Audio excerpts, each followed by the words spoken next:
Hi, forensic kids. While this is all getting loaded, you need to have a sheet of paper out to take notes on.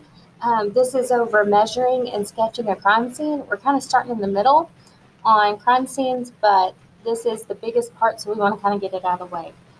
As you go through the video, you can pause and take notes as needed. Paraphrase. You do not have to write down every single word.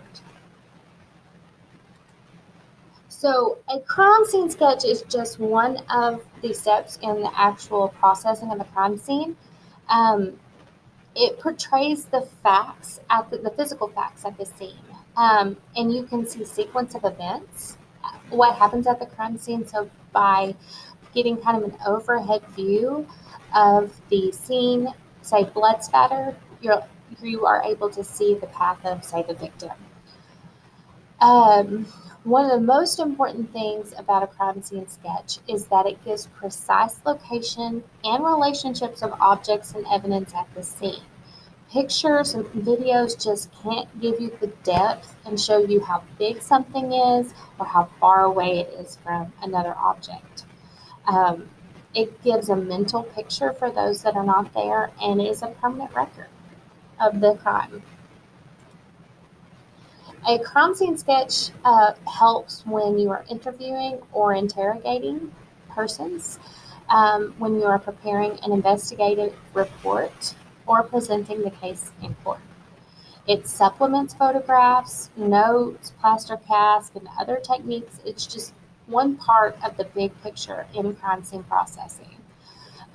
We are going to be doing two types of sketches: the rough sketch, which is done at the scene, and then the finished or scale sketch, which cleans up basically the rough sketch.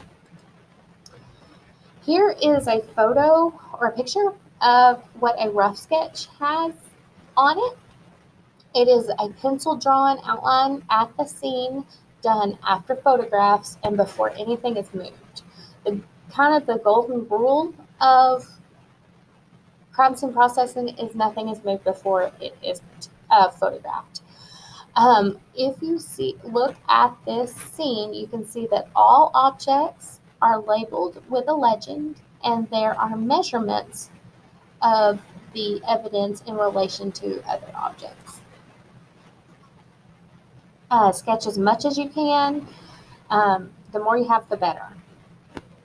The final sketch is prepared for the courtroom, and it's shown without all of the measurements shown because it's drawn to scale. These two scenes are the same sketch, the same crime scene. This is just drawn to scale.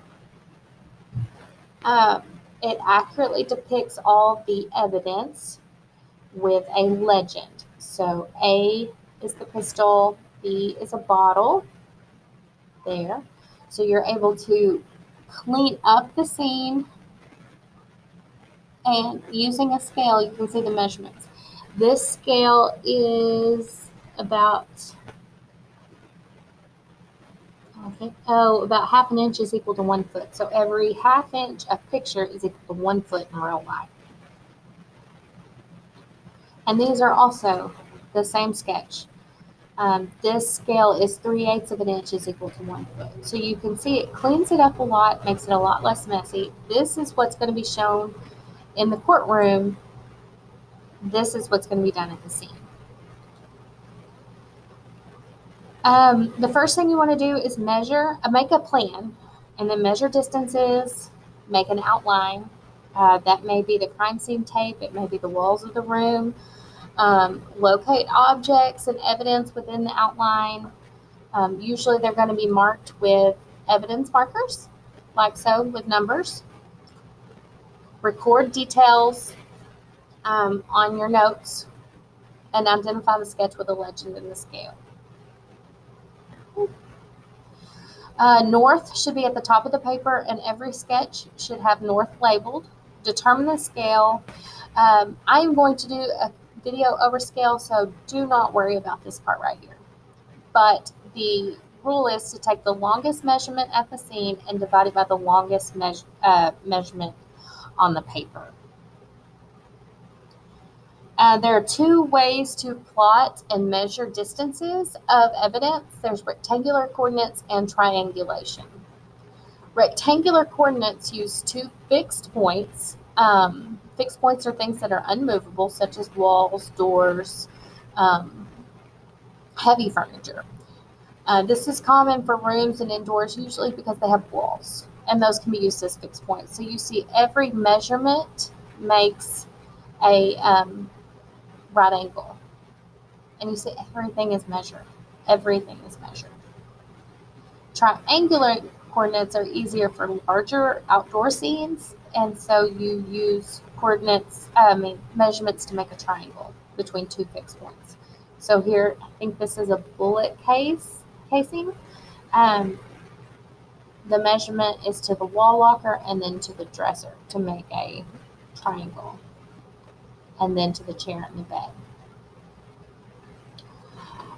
The thing about crime scenes is that they're not always neat. Sometimes they can get pretty messy with blood, especially if it's a stabbing. Or if you have gunfire, you might find evidence on the walls or even the ceiling. So you'll need a cross projection sketch. And it's basically like the room is unfolded, like a box. Okay, for your assignment, you are going to make a crime scene and draw the rough sketch. And then after you've done that and I've approved it, you can do the final sketch.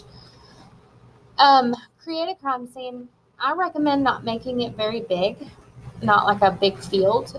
Usually they're going to cordon off part of it using crime scene tape.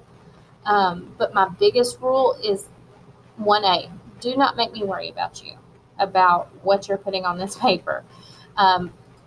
Don't do kids, and multiple missing body parts need to be kept to a minimum. You'd be surprised what I've seen. When you sketch the scene, you must have at least 3 pieces of evidence: a body, blood spatter, bullet casings. Those all count as evidence. Make sure that it has an outline: walls, fences, crime scene tape. Like I said, the smaller you make it, the less weird your measurements are going to get, and you have at least control over this one. And also, the less messy it is, the easier your final sketch will be. Include measurements for everything. Evidence needs to have measurements from 2 fixed points. So walls or fences or the crime scene tape. Your sketch will also need to leave room for all of this information to be put on the paper. So your name, officer, whoever you are, make up an address, or if you want to use yours, date and time, a case number. So I would do TX dash and then 5 numbers, name of the victim and type of crime. You know, a crime scene doesn't have to have a body. So if you don't want to do a murder, that's fine. An arrow pointing north, and a legend and a key if items are not labeled. Now, when I mean legend or key, I mean labeling it 1, 2, 3, 4, A, B, C, D. Don't draw a picture of a gun on your sketch and then draw a picture of a gun in your legend. That just kind of wastes time when you can easily label it. This can be done on just a piece of computer paper. And when you are done with it, please upload it for me so that I can approve it. Let me know if you have any questions. Have a great day.